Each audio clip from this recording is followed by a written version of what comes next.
وینقلب، نون ساکن ہے، نون ساکن کے بعد حروف اخفا کے 15 حرفوں میں سے قاف ہے، اس لیے اخفاء حقیقی ہوگا، یعنی نون کی آواز کو ناک میں چھپا کر غنہ اور اخفا کے ساتھ پڑھیں گے، اس کو اخفاء حقیقی کہتے ہیں۔ وینقلب، وین نہیں پڑھیں گے، وینقلب الی اہلہ مسرورا، لام کے اوپر کھڑا زبر ہے، کھڑا زبر الف مدہ کے برابر ہوتا ہے، اور اس کے بعد حمزہ دوسرے کلمہ میں آ رہا ہے، اس لیے مد منفصل ہوگا، یہاں پہ 2 الف یا 2.5 الف یا 4 الف کھینچ کر پڑھیں گے۔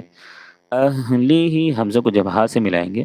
تو ہا کی ادائیگی نہایت نرمی کے ساتھ کریں گے، اور ہا کی ادائیگی میں آواز جاری رہے گی۔ اہلی، اہلی، اہلی، اس طرح سے آواز کو روک کر نہیں پڑھیں گے۔